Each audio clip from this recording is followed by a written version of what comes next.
Welcome everyone. I am Professor Chilmeran. I'm convener of Middle East Studies Forum at Deakin University.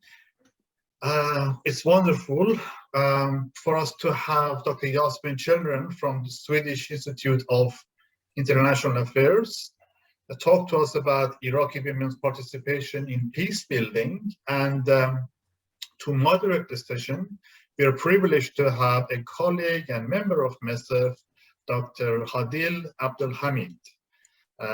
Dr. Abdelhamid is a research fellow at the German Institute Konrad Adenauer Stiftung Foundation Office in Syria and Iraq, for Syria and Iraq, I should say, and the Iraqi Theatre Principal Investigator and Archivist at the Australian Online Theatre and Drama Database, Ausstage.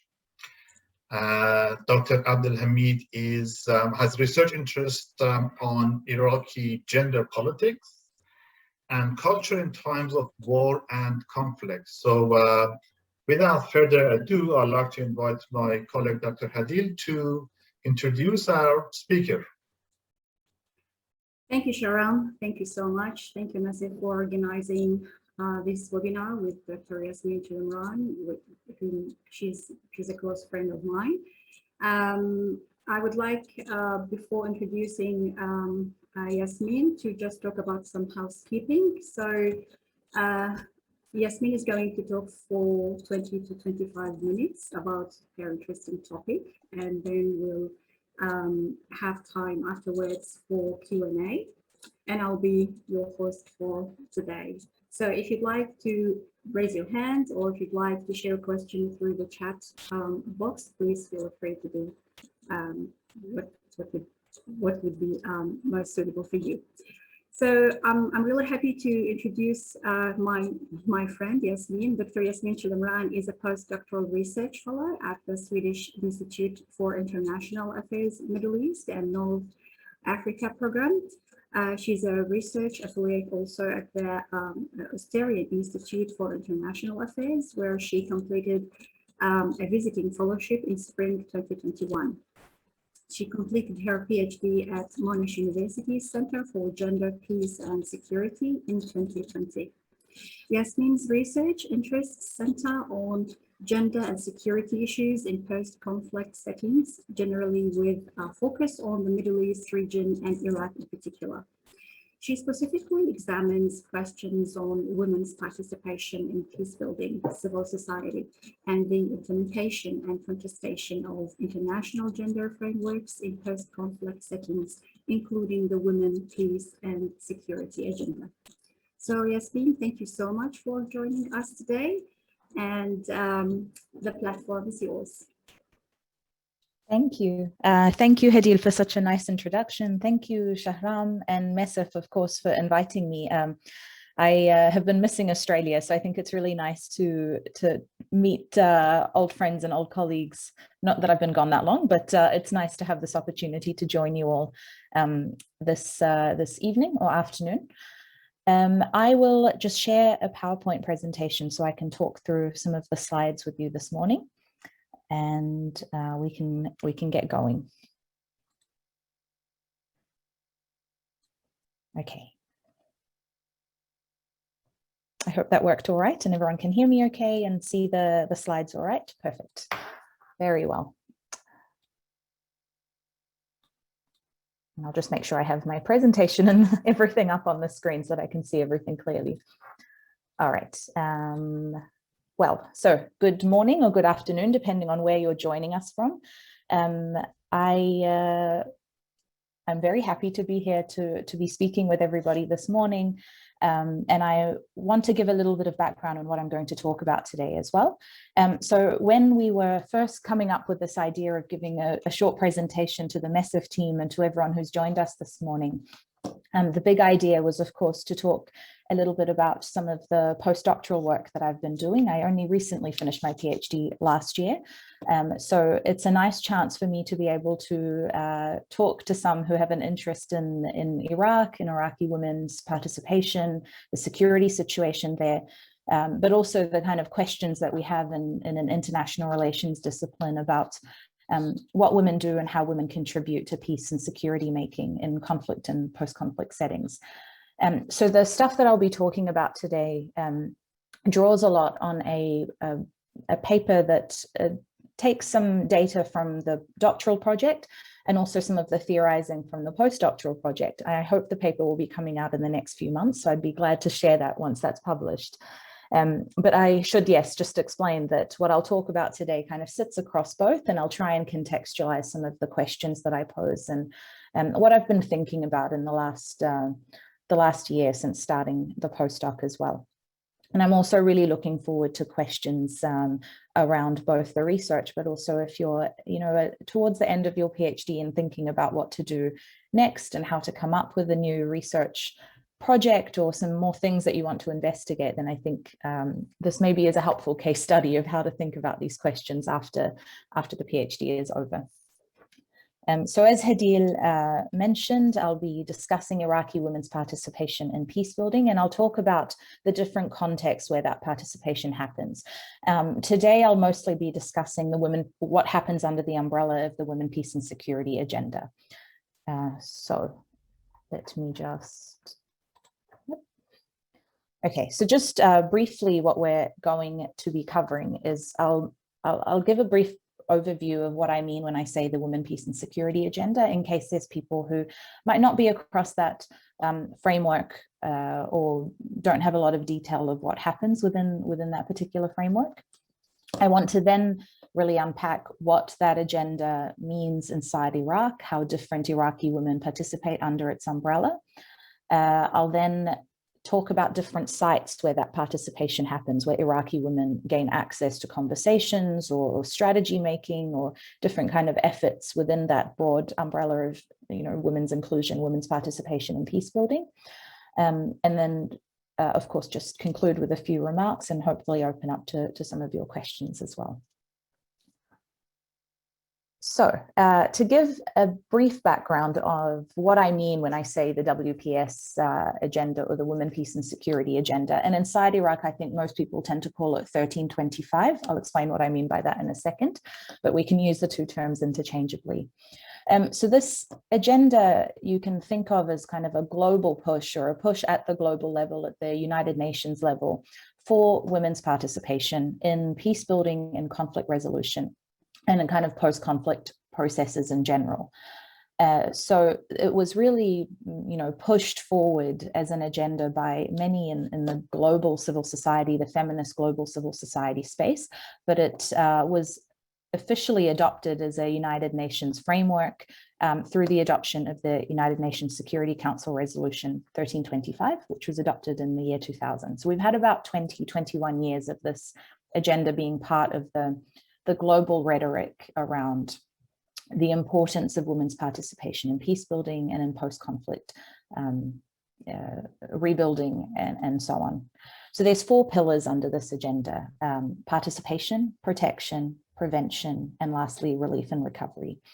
And I think all 4 of these, but in particular, the first 2 are really woven throughout Iraqi women's engagements with this agenda. The agenda is implemented in many different ways. Sometimes that can be through UN, bodies, different processes that are within the UN, within bilateral relationships and so on. But in many ways, and what we often see is that it is implemented, at least domestically, through the creation of what is called a National Action Plan, or a NAP. So Iraq has one and has a new one and partially adopted now, and I'll talk a bit more about that in a second. But what we see is there's a huge global or a global north focus on some of the conversations around what this agenda means, how it is implemented, where it is implemented. So it's often considered as the sort of thing that is needed in conflict contexts and in contexts that, like Iraq, that needs support and having more women participate in these sorts of processes. So Australia's National Action Plan, for example, is quite outwardly focused, so often implemented through foreign policy and through defense. Whereas in Iraq, of course, the look is always inwards about domestic implementation and what this looks like on the ground. But I think what that means is also it translates into the way that us as scholars think about this agenda, who implements it, how we talk about it, and who's kind of leading the conversation about what it means. I should also say that this isn't a treaty, so there's not, a legal mechanism and an obligation for a state to, harmonize. Rather, it's kind of a normative package or a framework of ideas that help different actors push and advocate for greater women's inclusion in peace building, in security building processes at all levels. So that's just to give you a little bit of background on what I wanted to kind of talk about today. So this is the global framework of what I'm talking about. Iraq, in reference to this, Iraq references this agenda, and it appears in many different ways. Iraqi women have worked within the parameters of this particular framework in many ways as well. And I say that here, and I raise this agenda here as well, because my research looks at women's participation in peace building and the programming in which that occurs across a variety of spaces. And I'm really interested in that interplay between local actors, national actors, and then what happens at the international space and where these spaces meet as well. And of course, these conversations, as well as the physical spaces where this participation might occur, is very much shaped by this agenda, its rhetoric, and the kind of mandates that it requires of the different people who are part of that conversation. And it also, of course, in large part shapes the funding and the aid spends that we see, how resourcing is done for women's participation in a conflict setting or in a peace building setting. So I wanted to raise that here so that you kind of have an understanding of the global framework that we're talking about. So inside Iraq, and this is where I think this agenda is so fascinating and the work that happens inside Iraq becomes so fascinating to me. There's kind of very different ways of thinking about why a global framework appears inside Iraq, why it's used by different Iraqi women, and also how the lives of, or the rhetoric around this agenda looks so different inside the country to what it does outside the country. And this is kind of what I'm most intrigued by. These are questions that were definitely raised for me in the process of doing my doctoral research, but it is also questions that I've tried to carry through into the postdoc project. So I want to explain a little bit more about some of the paradox that I was seeing, or the mismatch that I was seeing as I was collecting data in the last few years, and what I'm carrying with me to date, and hopefully what this paper will be talking about once it's published. So just to check where I am, sorry. So the Women, Peace and Security agenda and its use, and even its presence as an entry point to participation for Iraqi women, was really intriguing to me. The very first mention of it was actually kind of this top-down, very difficult way of seeing it. It was deployed in a Security Council resolution right at the beginning of the invasion and its aftermath. In a Security Council resolution that kind of sets in motion the post-intervention political transition in Iraq. So there's a specific mention to needing equal rights, justice, and participation opportunities, and mentions the 1325 resolution in particular. So you can kind of see there's this thread that starts at the beginning of the military intervention. But what I've been most intrigued by, and what I've focused on in my research, is also how Iraqi women have picked up this thread and how they've worked on this agenda specifically. And that really starts around 2012 and then onwards. So Iraq, as I mentioned, can be, the site of top-down implementation, but I'm intrigued by it kind of taking leadership positions when it comes to this agenda. Iraq was the first Middle East and North African country to adopt a national action plan, that kind of domestic mechanism for implementing the agenda, in 2014. So it's often in global spaces or international spaces seen as a front.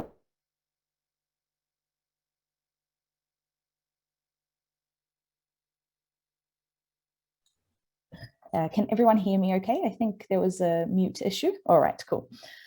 All right, very well. So yes, Iraq was seen as a bit of a front runner when it comes to this agenda, particularly in the region. And you see specific women who are leading that conversation, take on roles that are quite celebrated. So they might be, traveling to neighboring states in the region to talk to them about how Iraq took a leadership role or began to draft its agenda. But there's also some tensions within that and a lot of disagreement when you talk to people about what that process was like.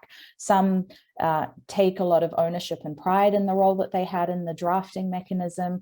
Others are very wary of how much involvement the international community had sometimes in leading that drafting process. You begin to see, the formation of tensions and fragmentation and how this conversation is being had, and what different women's groups that were involved in this process thought should be the role of Iraqi women, of Iraqi women's groups, and of civil society, and what this agenda looks like. And then, of course, by extension, what the conversation around women's involvement in peace-building decision-making should be as well.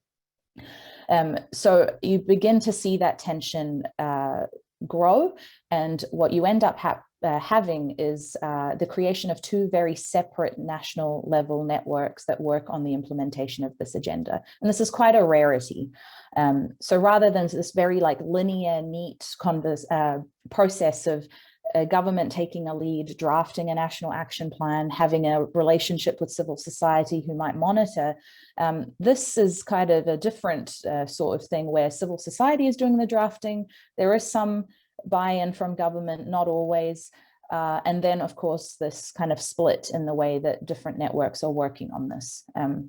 And to me, that was really intriguing. What you end up seeing, though, and this was what caught my attention, is that at the same time, there's also this ongoing conversation of Iraq leading this.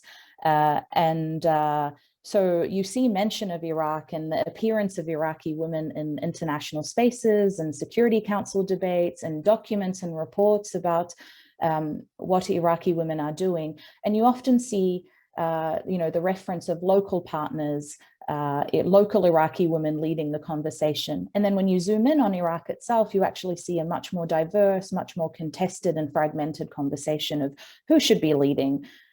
Should the international community have a big role? Where should implementation be happening? What role should government have? And so to me, there was kind of a mismatch in both the policy world, but also the scholarly world about what was going on the ground, but also how Iraqi women were being represented and also representing themselves in these global spaces where this agenda was being discussed.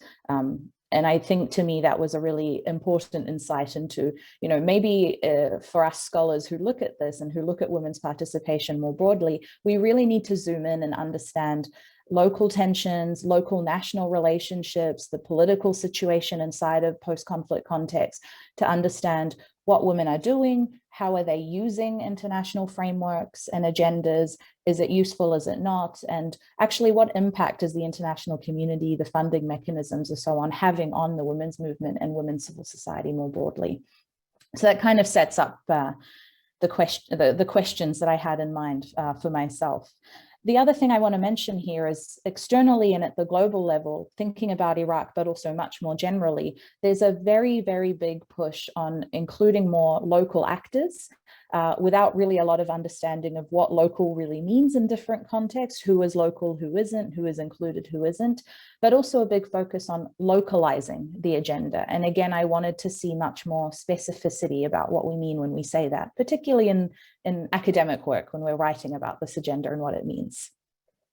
So what I wanted to kind of explain there is that in the paper, and I hope I get to talk about this a little more in more detail, I want to really understand how these different spaces, but also how these categories of actors appear, how they kind of exist as different entry points for participation. So an Iraqi woman can, take advantage of an opportunity to participate, to say her bit, to be an advocate at a global level, perhaps not so much at a national level, sometimes at a local level, and to see the connections between these different spaces of participation or these different contexts for participation. So I hope you come along with me as I talk through some of these levels, what happens at each, and then what that might mean for how we understand both what women's participation could look like, does look like, but also how global mechanisms both hinder but create opportunities for that participation as well.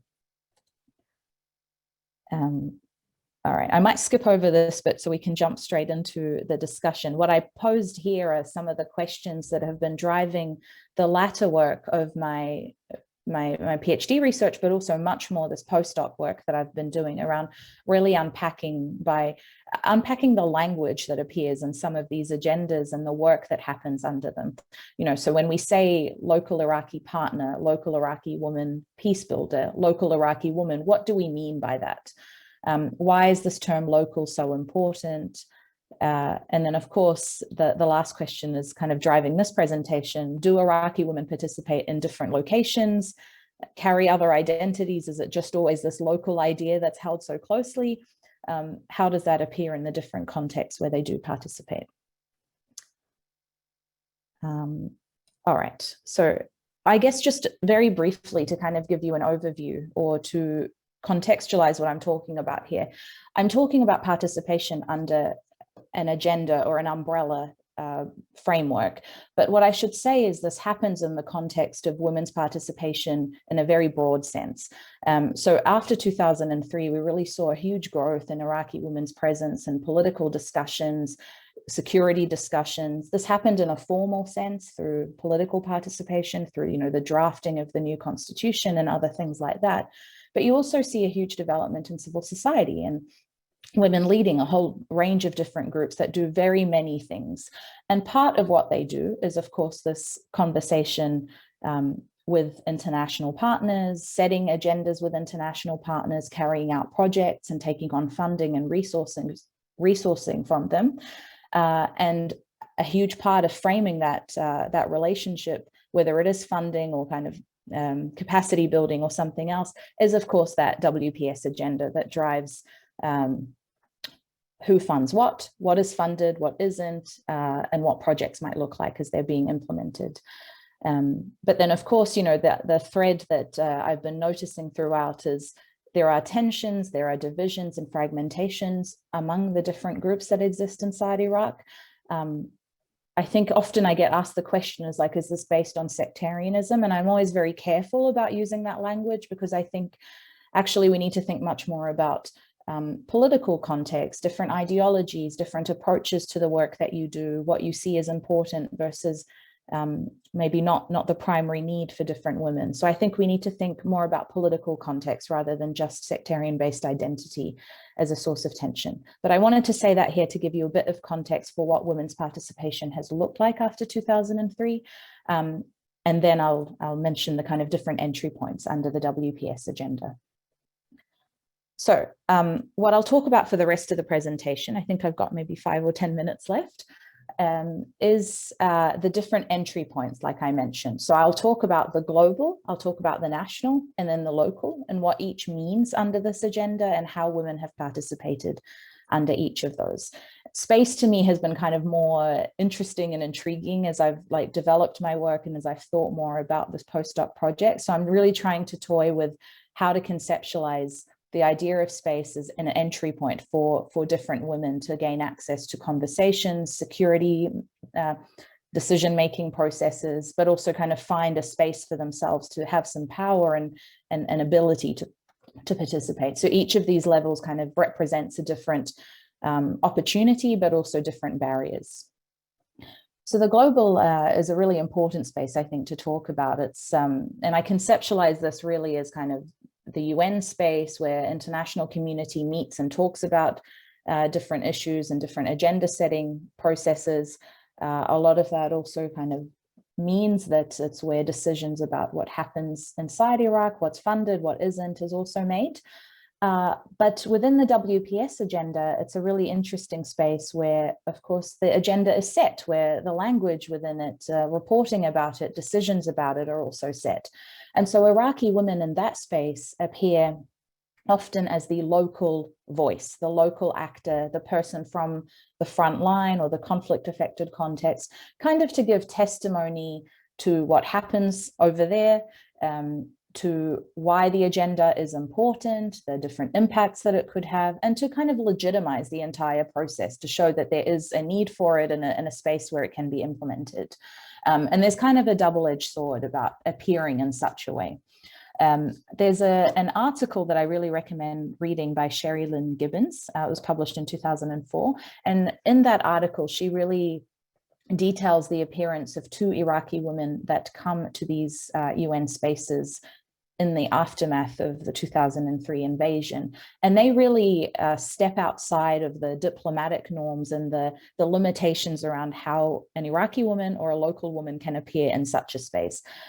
So they really, instead of talking about how the WPS agenda could help, how women's participation is important, how there's an opportunity in the state building process, they express a lot of anger at the United Nations Security Council for the, as we all know, the difficulties that the Iraqi population had faced in the 90s and the early 2000s, with the sanctions era, essentially. And there they really kind of hit a wall, I think, really show in stark reality what the limitation of appearing at this global space is when you are an Iraqi woman, a conflict-affected woman, or a local woman, if we want to use that term. But you can see later on as this development of how Iraqi women use this agenda and use this space, you see that women appear in different, wearing different hats and begin to use the space both to kind of find an opportunity for themselves to air their grievances, but also to hold the Iraqi government account when it's not meeting the promises that it made and so on. So you can see activists that are really challenging the Iraqi government inside Iraq also use the space to call out what's going on. Yanar Mohammed, for example, who is quite well known, I think, to women working, or anybody working on women's participation in women's civil society in Iraq, is one example where she uses the space to really highlight some really important issues and limitations happening inside Iraq for the kind of work that her organization hopes to do. And finds a little bit of freedom in being able to express that at this global level. So there's kind of a double-edged sword, like I mentioned here. There's limits to what you can say and limits to who you can be angry at. And it's okay to point that finger outwards, but not so much to point it at the UN framework itself and what's going on at that level. The next level I want to mention here is the national as a space for Iraqi women to participate and to again, engage on this issue. So I think it's important to mention here that in a post-intervention, post-invasion setting, and we know Iraq was, this big push for state building, a new state, ensuring formal participation, the national is a really important level for doing that. There's, it's the space where this liberal peace agenda is implemented, where state building and infrastructure building really happens around what the state does, security mechanisms, and so on. But this level of work in Iraq, like I mentioned, is also a level of a lot of competition and tension between those within the women's movement. It's the space where 2 separate civil society networks exist, where they kind of compete for resourcing, but also for agenda setting. Like I mentioned, one has really focused on the National Action Plan and the work that they do there, and they have worked closely with government, whereas the other has tried to focus more on working on local action plans and tried to differentiate itself. But I see this national space as being quite a difficult one for women to work with. They're contending with the national government, they're contending with politics at that level, but also existing in a space that's kind of assumed to be very elite, though it's the place where funding becomes available. You can have these big conferences and nice hotel rooms and so on, where diplomats might be working as well. But it's also a space of, limitation and difficulty in doing that work because of the type of politics that exists there. So to me, this is a really interesting space to look at, because it is the site where you see these, so-called local Iraqi women appearing in the national space and being given that identity.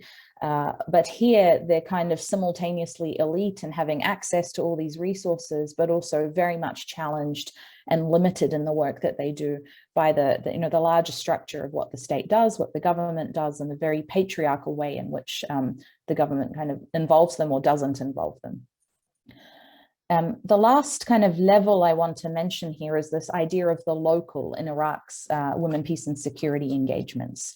And I think to contextualize too, it's really important to think of this idea of the local as being really central in the conversations we have about peace building, peacemaking, this kind of assumed level of work where you find the most acute need, but also where you find kind of indigenous forms of peace building, the purest forms of peace building.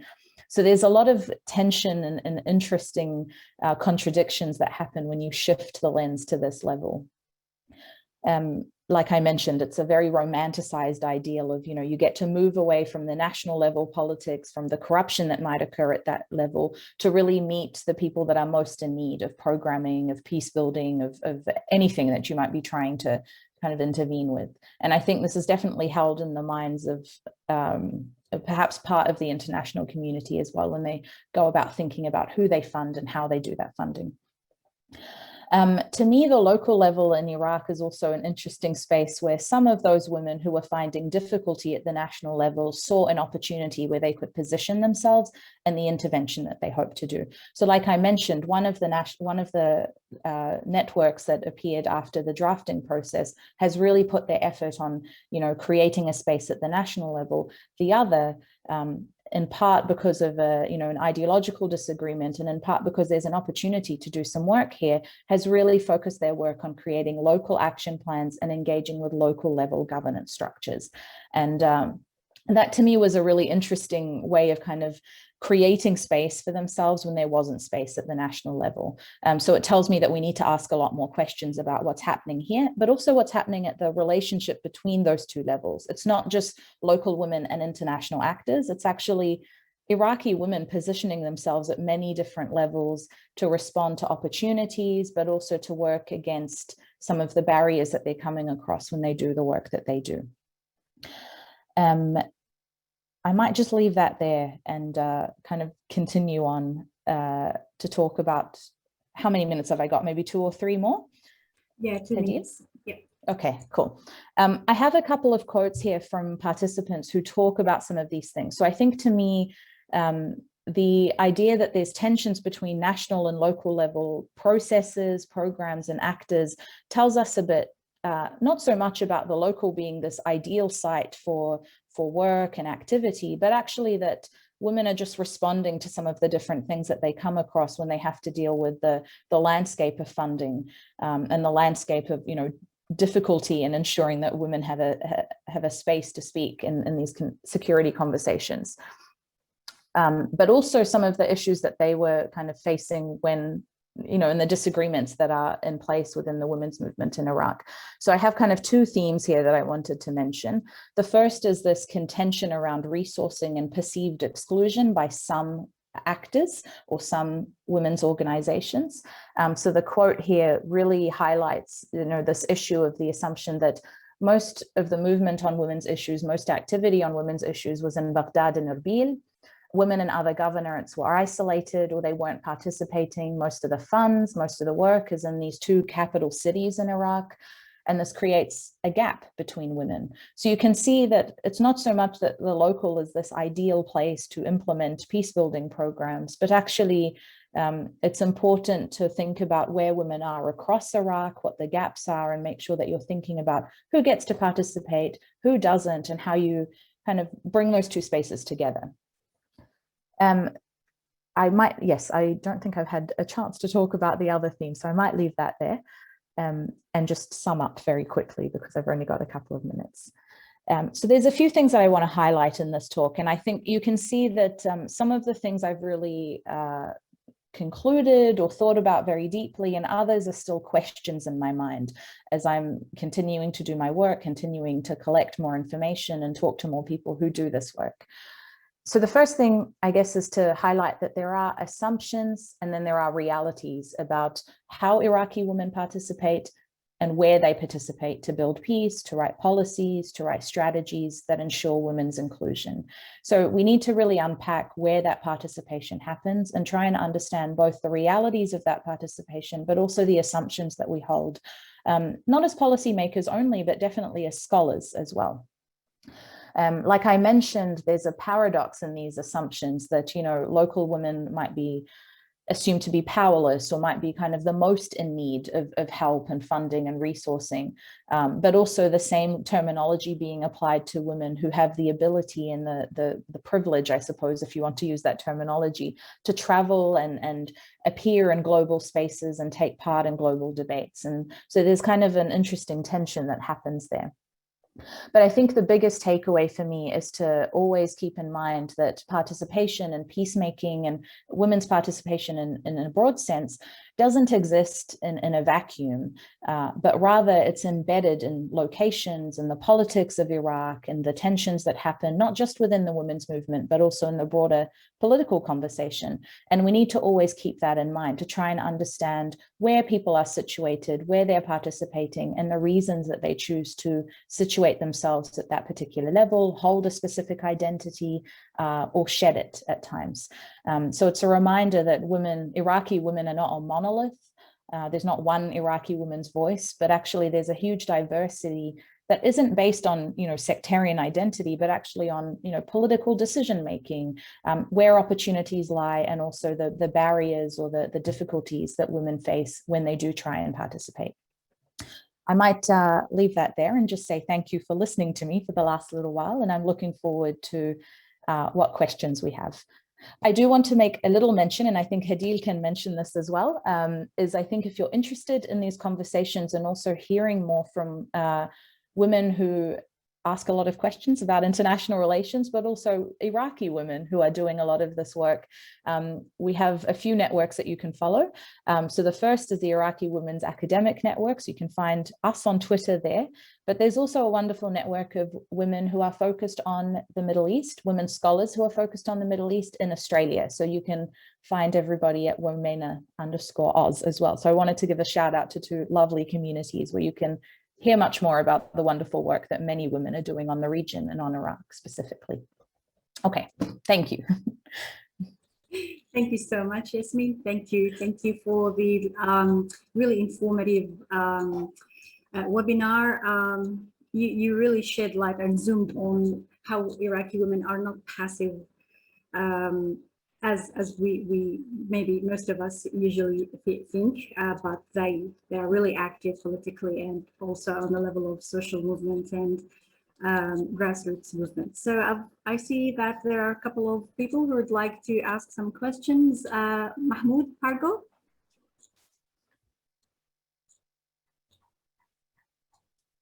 You need to unmute yourself, Mahmoud.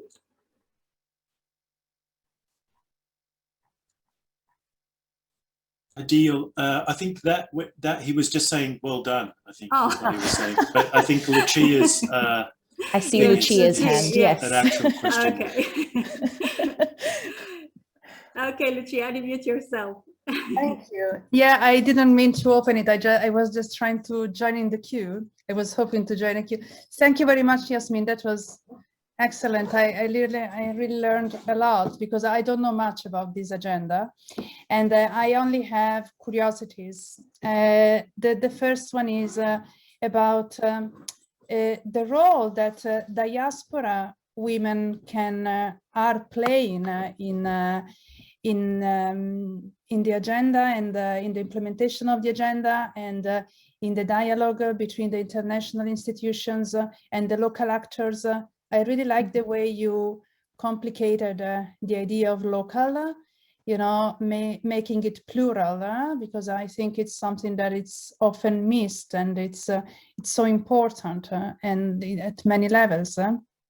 And I assume it's also, I assume there is also generational multi-layering in this. So how generations play in this plural, and how South-South networks play. I noticed that, I think it was the third slide, one of your photos was from Egypt, not from Iraq. Mm-hmm. It was, I recognized an activist that I know quite well in Egypt, so I was wondering if you put this photo in purpose to attract our attention on transnational South-South networks of women and how they complicate this peace and security agenda that we often think of as North-South. But thank you, that was beautiful. Thank you, Lucia. Is it helpful to have a couple of questions, or I can jump straight in and speak to Lucia's point, maybe? Yeah. I don't see any other hands. Yes. Okay, no questions? All right, I can. Thank you, Lucia. And it's so nice to see you online as well. I'll try and address a couple of things and then just leave a bit of time for more questions as well. So the question of diaspora women is just such a fascinating one, and it's one that we all have to contend with all the time. So, you know, in our own networks, as we try and support each other, it's such a complicated question to have.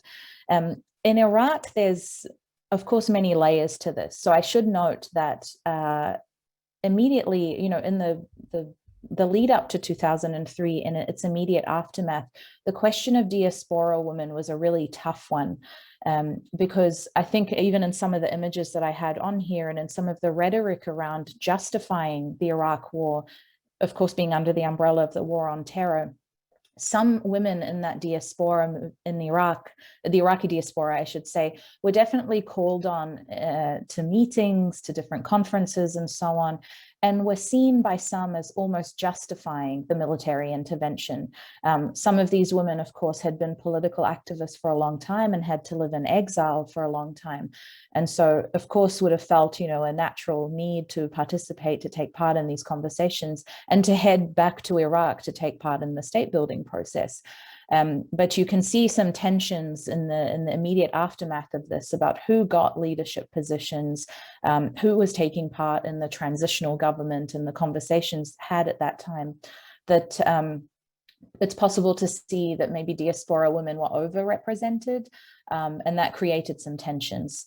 There is some work that I can link to if anyone's interested that talks about that specifically. It's not everyone by any means, but specific organizations were seen as being a bit too supportive of the military intervention. In an ongoing sense, it's a really complicated question. I mean, many of us live in the diaspora and have a very close connection to Iraq and to the activities that are happening there within the women's movement, but also outside it. I think I don't know if it's a happier story in a grand sense, but I definitely think it was one that brought a lot of Iraqis together inside and outside. It's definitely the more recent protest movements in 2019 onwards. And Hadil, I think, maybe can talk to this a lot more, where there's kind of a shift in the conversation and much more around, you know, rights and justice and issues of living with dignity that I think brought many in the diaspora together who want to see progress, who want to see peace and prosperity inside Iraq, with new generations of activists inside Iraq who are, you know, taking up these squares and speaking about rights in quite a different way to what more entrenched civil society was doing. So to me, that was representative of maybe a new relationship that the diaspora could have with Iraqis who see a very different political vision. But it speaks to another point of yours around generational shifts in women's organizing, how younger Iraqi women see themselves as part of a larger conversation around progress and transformation and what the state can and should do and what it doesn't do. I may leave it there and then take a couple more questions. I love the question about South-South relationships, and it's one I'm trying to dig into a little bit more rather than framing as local, international, but actually there are limitations when I ask questions about this. There's some relationship building and some not. The protests, again, I saw was a really wonderful site of, you know, relationship building, and Lebanon was having a very similar movement at the same time. And you see people use online spaces to really strengthen those South-South relationships, if we want to call them that. But it's something I'm digging into a lot more, particularly when we think about the women's movement too. So thank you for those wonderful questions. Thank you, Yasmin. I think Com. Yes? Yes. Hello, Yasmin. Hello, everyone. I had a question about, thank you so much, Yasmin, for your interesting presentation. I think we have practitioners in Iraq, and the women, peace and security topics jumps from time to time, and I think it's important that we have a close look into it. I was wondering whether there was 2 points that I was interested in your presentation. One is the question about the National Action Plan and its ownership in the country.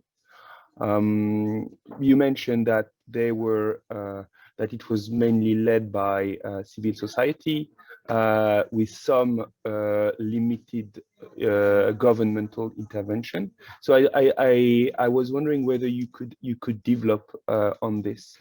And the second thing that is the second question that is a bit related to the first is whether you saw the implementation of this plan, and whether at the different levels that you lay out, was there any progress in the women, peace and security agenda in Iraq?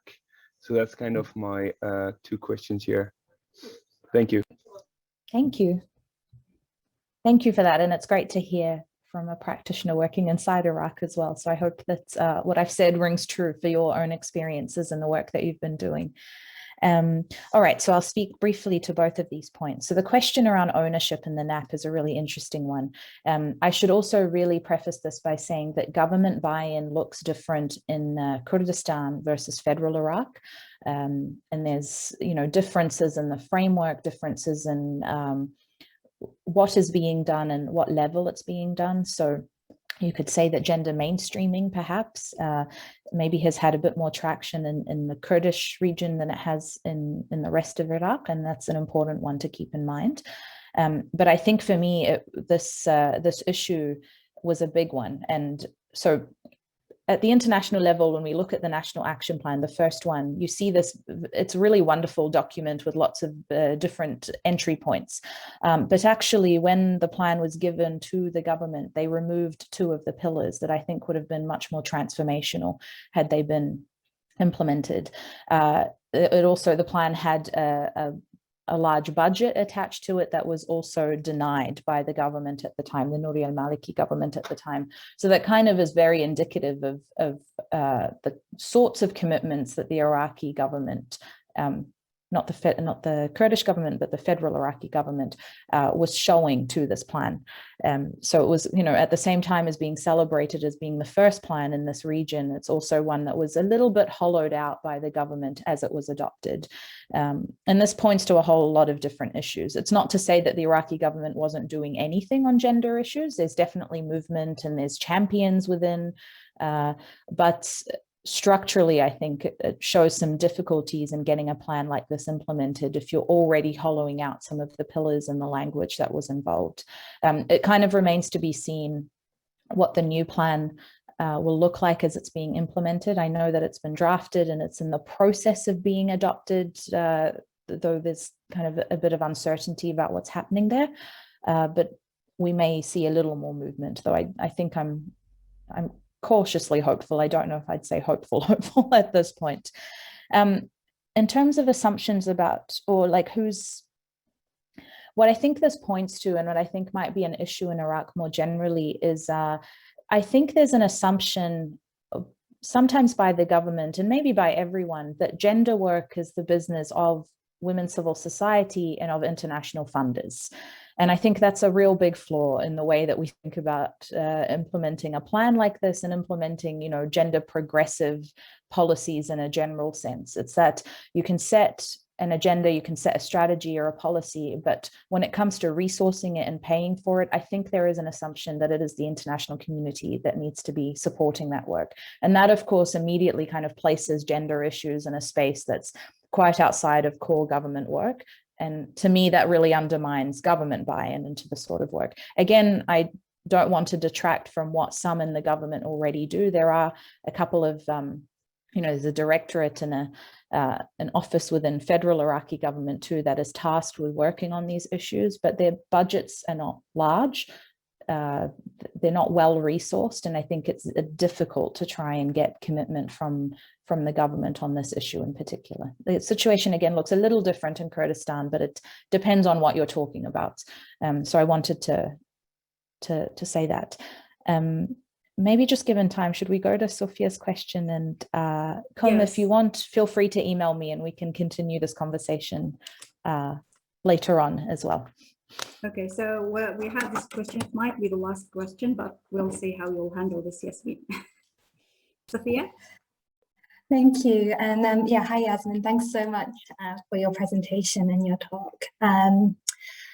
I'm really interested in what you mentioned about those multiple identities that women hold, and the WPS agenda often being criticized for this homogenization of women. So I was sort of wondering, in Iraq, and especially at that local level, how you see those multiple identities and the intersectional forms of marginalization that different women face play out. So you mentioned those tensions, but I'm wondering, how those identities are seen or incorporated or taken into account in the WPS movement at that local level, even if they are in that sense. Thank you. Thank you, Sophia. And this is a nice opportunity for me to talk about, I mentioned the creation of local action plans by one of the networks, and I really like those plans as a kind of articulation of different gender issues or insecurities at that local level. So it's a nice opportunity to talk about that. I think you're totally right in that often the agenda is criticized as really shrinking the sorts of identities and complexities that women hold in a general sense in a post-conflict setting or conflict setting. But I do think that when you start looking at a level beyond that global rhetoric and discursive space, you begin to see that it's a tool that women might pick up at different times as a way to write a strategy, to get their concerns written down on paper, and to start having conversations with the powers that be about what the security situation looks like. So the local action plans, I think, to me, are a nice example of what that looks like. And there, it's interesting because it's not so much the ethno-sectarian identity that comes forward, but you see the drafters in those spaces talking about how there's a difference between urban women and rural women and the experiences that they might have, or the difference between how women in a displacement context face a very different security situation and have different needs to women within a host community. So you begin to see a differentiation between women in different security contexts and what that might mean for them in a day-to-day sense. Who needs what should be funded, what is the primary concern for one woman's experiences versus another as being very different. I really liked seeing the differentiation between rural and urban women, but to me, that's not something that you see a lot in WPS rhetoric and in rhetoric on women's participation in general. But of course, this issue around labor and women's roles and work and experiences every day in a rural context is going to be so completely different. And it's an opportunity to take that into account and document it. So that you do see those complexities come up in some of these documents and strategies. Of course, implementation is a whole other issue and a whole other kind of concern, but I was pleased to see that complexity was reflected in the documents I was coming across, and I hope that we see a lot more of that going forward. Thank you so much, Yasmin. As far as I know, there are some students who joined us today. And maybe I would like to ask you, Yasmin, if you can talk a little bit of this transitional time from your PhD to postdoc. How did you come up with your topic? This hopefully might be of interest to those students. You've got about 5 minutes, maybe less, to talk about that. Sure. Thank you for that question, Hadia. I think when we first thought up of this session, the idea was that there would maybe be some PhD students who might be curious about making that transition post-PhD. And I feel like I've been very lucky to find a role where I got to propose a research project, but those things do exist, I guess. So I think it's nice to be able to pick up on some of the curiosities that you might develop in your PhD and be able to carry those forward. So to me, I think I mentioned in the presentation that there were things where I kind of bring the two projects together, and there's definitely a thread that runs across them. So what I was noticing is, of course, being at an Australian uni, it's quite difficult, I think, to get permission to travel overseas in general, and of course to travel to Iraq is near impossible. So I was, you know, coming across these questions where I really wish I had more of a chance to talk to, you know, these, what would be referred to as local women in these policies and strategy documents and reports. So I'm hoping that in this project, I get to carry that curiosity where I didn't have the opportunity to have those conversations and those interviews into this discussion and this project, and really zoom in on what happens at the local level and what it means, but also what it means for women at that level, how they participate, how they see these opportunities for themselves, and also what identity they carry with them. Do they think of themselves as local women, or do they think of themselves as something else entirely? So I hope that these are things I carry, but I hope that, I don't know, if you're thinking about at the end of your PhD and thinking about what to do next, that there's an opportunity to pick up a thread or two of things that you got to look into, and but not quite as in depth as you would have liked, and then build a project around that. That's definitely what I did. It's been good so far, but so that's definitely something that I think maybe those in the late stages of their PhD can think about doing as well. That sounds fascinating. Thank you, Yasmin. Thank you so much. Any other questions? Okay, Casey. Casey's saying bye. Thank you so much, Yasmin, for this really, really interesting talk. I'm really happy to join and to listen to you. I can see that you're doing an amazing and really new topic about Iraqi women within international agenda of policy related to women's rights in Iraq, rather than just focusing on one specific framework that we used to hear and know about Iraqi women. Thank you so much. Thank you. Yes. Yeah, thank you so Thank much you. for having me. It's such a lovely opportunity to see everyone and to talk about this research, and so lovely to see faces from all over the world, I think. So I'm really, really glad to be with you all this morning, this evening as well. So thanks so much, Mesef, and thanks, Hadil. Thank you. Thank you. Thank you, Sharon. Thank you, Mesef. Thank you, everyone. Thanks, everyone. Wonderful presentation, Yasmin. So good of you to get up so early and joining us. Everyone also in Europe getting up so early to join us. So thanks everyone else for staying up late. It's a long day for the rest of us. Okay. Thank you, Shahram. It's lovely to be invited. So thank you for inviting me. So enjoy the rest of your day, and hopefully we'll catch up at the next event. Of course. Sure. Thanks so much, everyone. Bye. Thank you.